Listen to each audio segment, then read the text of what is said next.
RFM, il est 18h. Mika est l'invité de Pascal Nègre, tout de suite.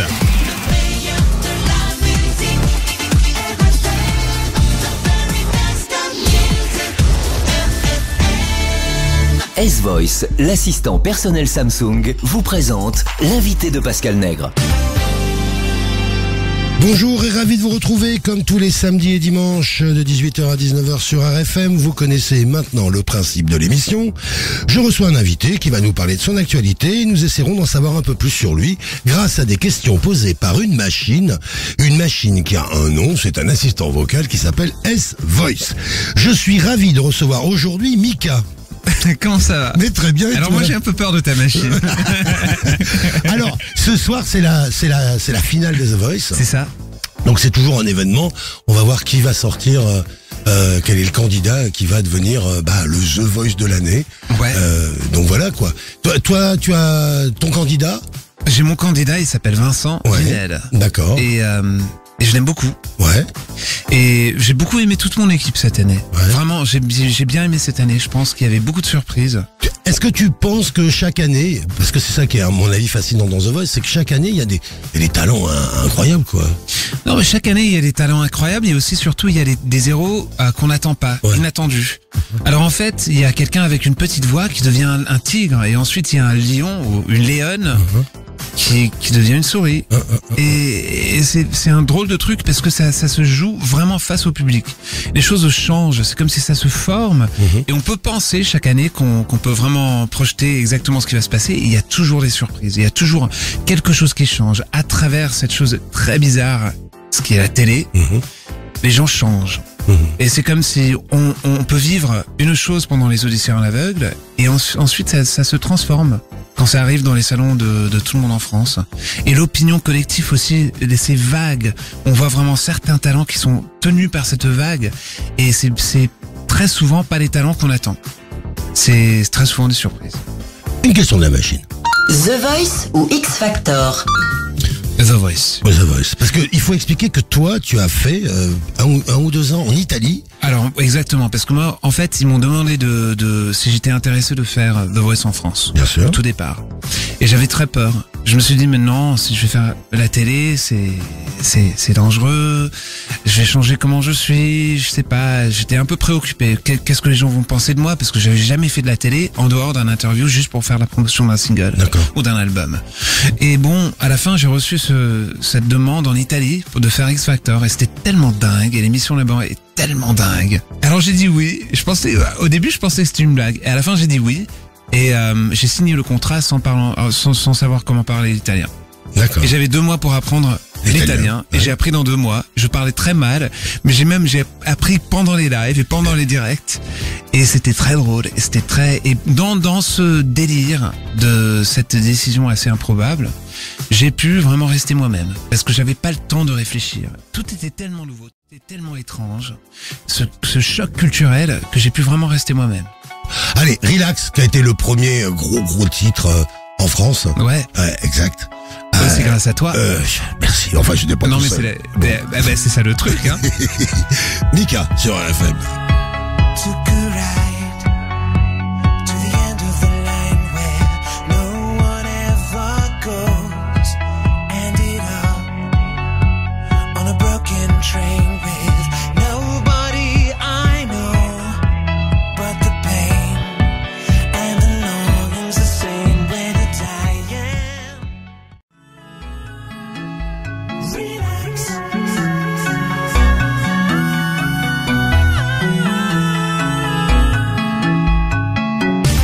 L'invité de Pascal Nègre sur RFM.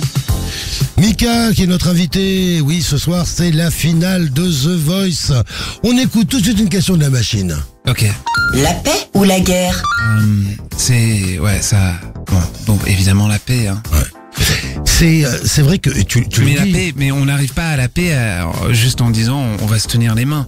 Non, en disant bon on partage tout, mais en fait la paix vient avec énormément de sacrifices et la paix fait mal. C'est ça la chose qui est tellement hallucinante. C'est que pour arriver à la paix, ça fait mal. C'est compliqué. Ouais. Bon, voilà, ta machine, elle est un peu philosophe, hein. Elle est pas facile, cette machine. Paris ou Londres? Ah ah. Londres, c'est une ville incroyable. Et c'est vraiment la ville de mon adolescence. Il y avait vraiment il y avait plein de trucs, il y avait tellement de sauces. Si je peux le dire comme ça. Il y avait toujours... C'est vrai que Londres a un truc c'est vraiment une ville internationale. C'est une ville internationale. Il y a toutes les cultures qui se mélangent. Mais quand même, il y avait pas ce sentiment d'être dans un aéroport. Dans un aéroport. Il y avait vraiment ce côté où il y avait plein de petits secrets. Et on allait à pied partout. Il y avait des petits bars clandestins. Il y avait des trucs beaucoup plus populaires. Tout se mélangeait. Et surtout, il y avait beaucoup de cœur dans cette ville. Et c'est pour ça que c'est une ville tellement créative. Et ensuite, à un certain moment, on s'est retrouvé dans une ville à Londres qui était devenue, mais vraiment une sorte de ville presque pas trop riche, mais un peu comme un aéroport. Tous les petits coins qui étaient super s'en vont. Ouais, tous les petits restaurants, tous les petits fabricants, tous les petites boutiques. Maintenant, c'est toujours les mêmes. C'est des grandes chaînes qui sont partout. Ils ont un peu enlevé le côté sexy de Londres et on le souffre tous. Et donc maintenant, pour trouver ce côté-là, au lieu d'aller à pied pour 30 minutes, on doit prendre prendre le métro pour 45 minutes ou 1 heure pour arriver à quelque chose qui est un peu plus intéressant. D'où l'idée de revenir à Paris. Et donc Paris, je trouve que Paris a souffert beaucoup récemment et c'est même dans l'économie de Paris, ça n'a pas été des années faciles. En même temps, il y a une sorte de de-yuppification, si on peut le dire comme ça. C'est moins yuppie. Les jeunes ont pu reprendre un peu leur place dans cette ville. Il y a beaucoup de soirées qui se passent. Il y a plein de restaurants qui sont nouveaux. Je sais pas si c'est en ligne avec la politique, mais en même temps, au moins les Parisiens sont en train de reprendre Paris eux-mêmes. Mika est notre invité aujourd'hui et évidemment on parle de la finale de The Voice. Alors quand même la finale c'est là vous pouvez plus intervenir hein. C'est fini, c'est le public et que le public et seulement le public hein. Exactement. Ouais. Une question de la machine. Intimidation ou harcèlement? Tu as vécu toi le harcèlement quand t'étais gamin Ah énormément. Et même dans mon pas juste quand j'étais gamin mais dans mon adolescence. C'était le contrepoint de ma vie quotidienne. Moi à l'école il y avait il y avait une règle que la plupart des profs sympas respectaient sans qu'elle soit écrite, c'est que moi j'arrivais toujours 4 minutes en retard. Toujours. Comme ça je pouvais traverser et ne pas marcher avec tous les autres gens dans ma classe parce que si je marchais avec eux c'était l'enfer. Parce que dans mon école il fallait traverser les rues parce que c'était une sorte de campus comme une université, comme la fac et donc il fallait traverser les rues et si je marchais avec eux c'était pas bien. À ce point-là. À ce point-là. Alors j'attendais et tout le monde allait et ensuite moi je marchais. Pourquoi cette violence? Comment t'expliques ça? Je sais pas et j'aime même pas répondre à cette question parce que c'est comme si je dois justifier, c'est comme si je dois donner une justification. Une question de la machine. Bee Gees ou Queen? Honnêtement, pour la voix, je sais pas le sens du show et tout ça, c'est Queen. Mais en même temps, pour la technicalité des compositions et la manière qu'ils ont produit et qu'ils ont changé la pop musique presque autant que ABBA, on peut le dire comme ça, mais ils ont vraiment des Anglais là. Ils sont australiens ou ils sont anglais? Oui, ils sont australiens. Mais tu sais d'où ils étaient, où ils vivaient? À Manchester. À Manchester, et ensuite ils ont vraiment marqué aux États-Unis. Ils ont changé la pop américaine. Alors Bee Gees aussi, c'est les deux. Les deux. Bon, allez, Bee Gees, Staying Alive.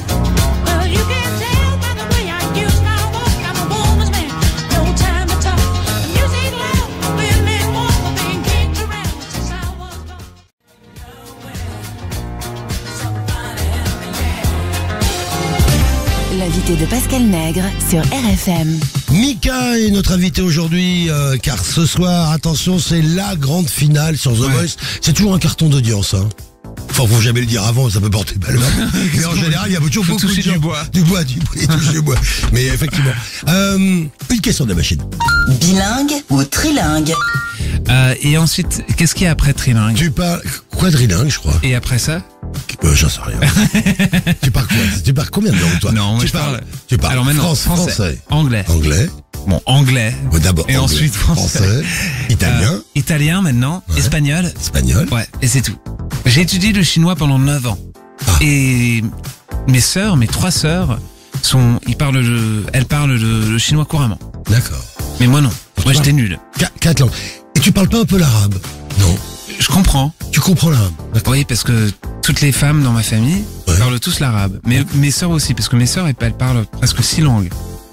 Ouais. Donc en fait, il parle 4 langues, mais alors c'est le plus mauvais de la famille sur les Non, langues. c'est ça, exactement, parce que même mon frère maintenant il apprend l'arabe. Et ils parlent tous l'arabe. Ouais. Et donc pour comprendre ce que disait ma mère, mes tantes, ma grand-mère, et vraiment il faut vraiment, ça vaut la peine de comprendre ce qu'elle est en train de me dire ma grand-mère parce que ça a des conséquences dangereuses. Et donc pour comprendre tout ça, on devait toujours parler un petit peu d'arabe. D'accord. Et mais c'est bizarre, moi j'ai jamais parlé, je sais pas pourquoi. Moi je faisais de la musique en fait. Alors moi je passais 3 heures par jour en train de pratiquer de la musique. Et donc ça a pris longtemps là. On se fait une pause et on retrouve Mika sur RFM. C'est Mika notre invité, car c'est ce soir la grande finale de The Voice. Mais oui, tout le monde sera devant les écrans. Et alors, on peut voter. Mais c'est qui ton préféré? C'est moi je veux pas le dire. Non, mais t'allais dire c'est alors c'était non je peux pas. Je veux pas lui. Ouais, mais je trouve qu'il y a des choses intéressantes. C'est Vincent? Il y a des artistes intéressants. Enfin, il y a des candidats Non, il intéressants. répond même pas. Non, ouais, le vote est secret, monsieur. Une question de la machine. Mariage hétéro ou mariage pour tous? Un mariage pour tous. Oui. Mais c'est le principe, non? Ouais. Quand il y a des gens qui disent qu'ils s'aiment, peu importe le contexte, peu importe tout, en fait. Si on dit non, ça provoque une réaction négative. Si on dit oui, à ça fait seulement du bien. Ça peut seulement faire du bien. Alors pourquoi dire non?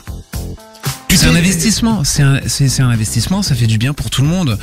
Quand il y a deux gens qui disent qu'ils s'aiment, ils veulent être ensemble, pourquoi les refuser? Ça marche contre tout, ça marche contre la société aussi. On écoute Jane. Ah, T'aimes bien ça, Jane? moi j'étais en train de nager dans la piscine l'autre jour, Ouais. et elle faisait un soundcheck. Bon, bah Et écoute. tout d'un coup j'entends la musique de Jane, et elle faisait un tout petit concert Ouais. devant la piscine. Cool. Et je dis ouais c'est pas mal, je fais mon front crawl. Et il y a Jane qui chante. bah, C'est tiens. pas mal. Il y a des vies plus difficiles. Jane, comme. Comme ma baby, comme. Blackbird, I'm so alone without you, boy. Today now, I'm here hanging out in the street. Baby, come on, we won't let you go. Oh, oh, oh, oh. L'invité de Pascal Nègre sur RFM. Mika, qui est notre invité. Oui, ce soir, c'est la finale de The Voice. On écoute tout de suite une question de la machine. Ok. Juré ou coach? Ah, coach. Ouais. Coach.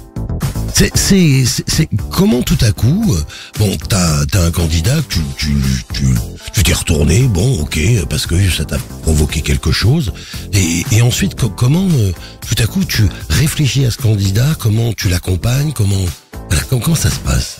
Eh ben, il faut toujours trouver la motivation pour quelqu'un. C'est pourquoi est-ce qu'ils sont en train de chanter?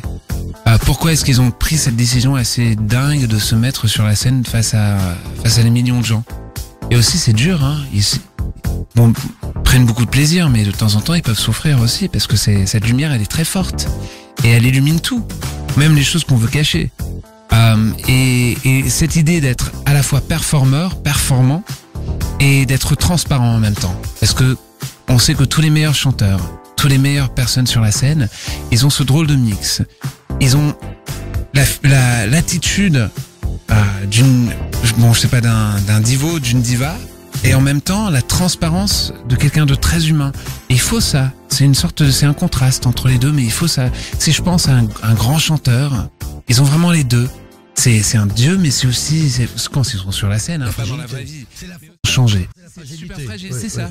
Et donc cette transparence-là, même pour un talent dans The Voice, je pense qu'ils doivent avoir le courage d'être très performants et aussi de rester eux-mêmes, de rester transparents. Et c'est ça ce que j'essaie de les rassurer pour qu'ils puissent chanter et se montrer devant un public sans changer. On se fait une pause avec Daft Punk, Around the World.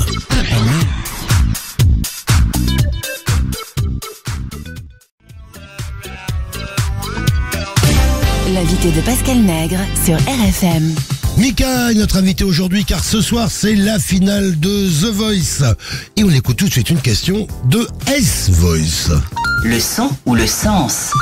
Les deux ensemble. Mais moi, moi, j'ai pas peur dans mes paroles de raconter une histoire, d'avoir un message aussi. Bon, pas toujours, mais de temps en temps. Et c'est un peu, de temps en temps, j'écoute la musique et je me dis, mais qu'est-ce qu'ils sont en train de dire? C'est comme s'ils ont peur de dire rien. Ils vont rien dire. Et ça, j'aime pas quand c'est trop vague. J'aime bien les auteurs, compositeurs qui ont le courage de raconter quelque chose. Tu sais ce que je veux dire? Oui. Il y a un peu de... Alors, à mon avis, c'est une différence entre les anglo-saxons et les français. C'est que en France, tu peux pas faire une longue carrière si tu dis pas des choses. Donc, il n'y a pas de sens. En Angleterre, souvent, le son est plus important que le sens.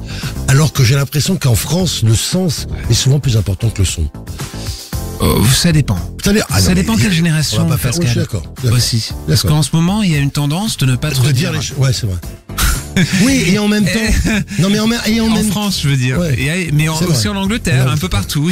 Il y a cette tendance de dire des choses, mais de rien dire rien du tout. Légère, ouais. C'est ça. Ouais. C'est un peu plus introspectif et c'est plus dans le style, mais c'est en même temps, c'est cette génération. Mais ça veut pas dire que ça doit être des chansons de proteste, de manifestation. C'est pas des chansons politiques et tout ça. Ça m'intéresse pas du tout. Mais quand on écoute, par exemple, Gainsbourg qui parle de la vie, qui parle du sexe, qui parle de la politique, avec ce petit clin d'œil d'enfant terrible, là, c'est là où ça devient intéressant. Ce jeu de mots, de jouer avec la société, de jouer avec les tendances, d'aller contre-courant.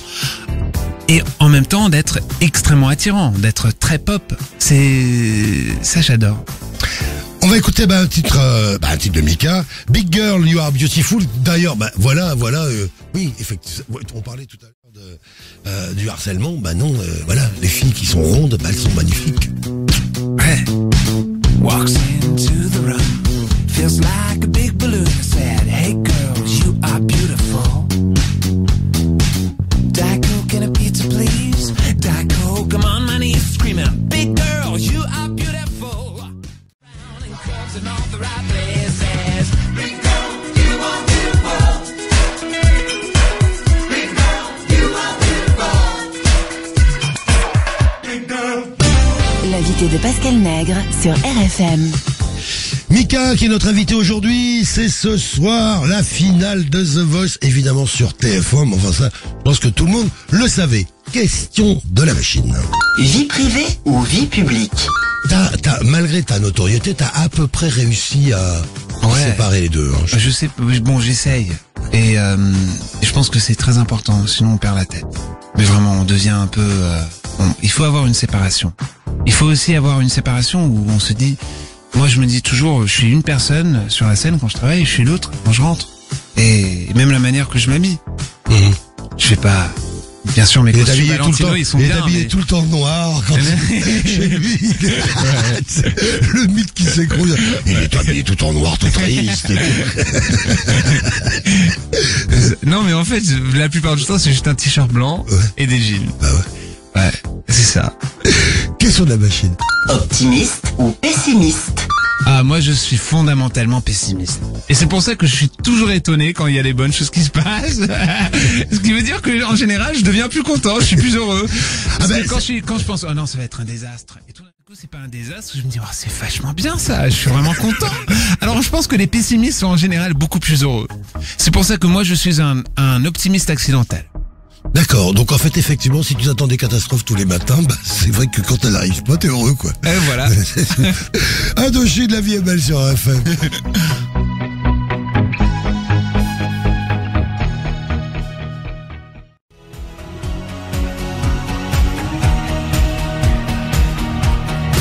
Tous les week-ends, 18h-19h, l'invité de Pascal Nègre sur RFM. Mika, il est temps d'aller se préparer car c'est tout à l'heure. Merci d'avoir passé une heure en notre compagnie. Dis donc, alors parlons un peu quand même musique là, il se passe quoi? J'écris. T'es en train d'écrire? Ouais, j'écris un album. D'accord. Un album qui est en ce moment qui se forme et c'est très musique années 70. C'est tout écrit au piano. Okay. Il y a des voix qui montent et qui descendent. C'est assez Yellow Brick Road. Ah wow. Ouais. Wow. Et je suis très content. Donc, à mon avis, on entendra peut-être une nouvelle chanson de Mika avant la fin de l'année, si on a de la chance. Ça, c'est une bonne nouvelle. Mika, bonne émission et on se retrouve demain à partir de 18h sur RFM en compagnie de Raphaël.